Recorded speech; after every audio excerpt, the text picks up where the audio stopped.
Hello guys, welcome back to another election prediction video. This time we have Donald Trump, the former president, versus Senator John Ossoff of Georgia. And the Democrats really have a pretty good candidate in John Ossoff. I mean, he did pretty well in the Georgia Senate race. He unseated an incumbent senator, David Perdue. So he has some backing to him. And honestly, in Congress right now, he's doing an extremely good job of getting his national name out there, especially with the bill that bans stock trading among lawmakers. Like, he's really getting his name out there. And honestly, he's an extremely good candidate to consider running in 2024 or 2028.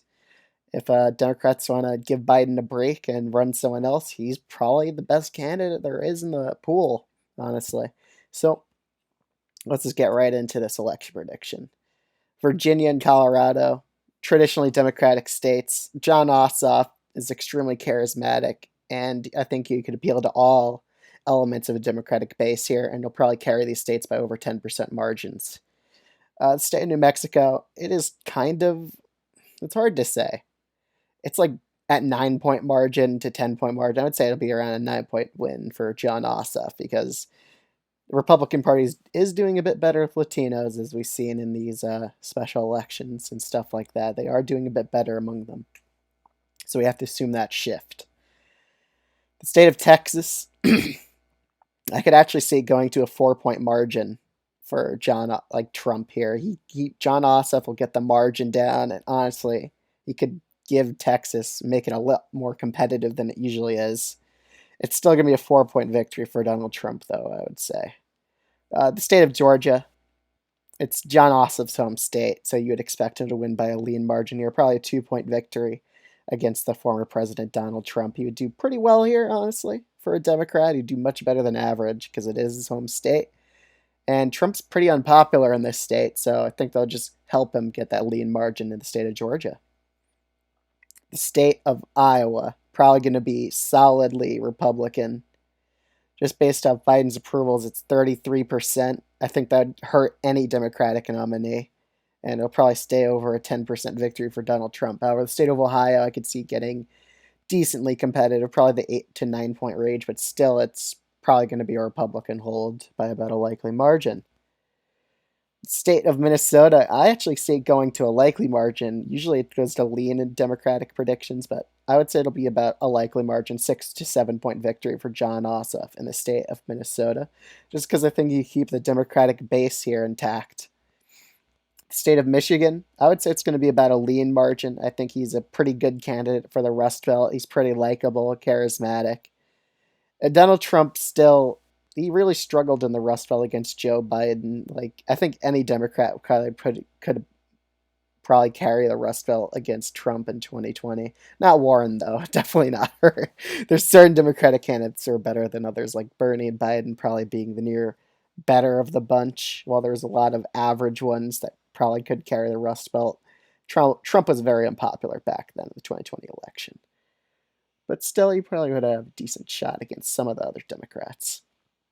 But yeah, let's head to the New England area. Each of these will probably be about likely margins because Trump was just really unpopular in New England. While Maine second, I actually see getting a bit more competitive under John Ossoff.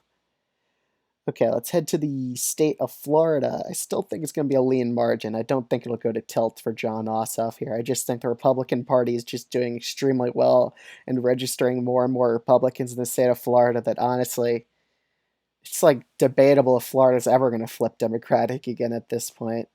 It's it's hard. You need a really good candidate that can appeal to Latinos in this state and African American voters. You really need to get those turnout really high in the Miami-Dade County. You need to build up a big enough of a lead to overwhelm the panhandle part of this state. So let's move on to Nevada and Arizona. Nevada, I think, would go to John Ossoff by around a lean margin. Arizona is very interesting.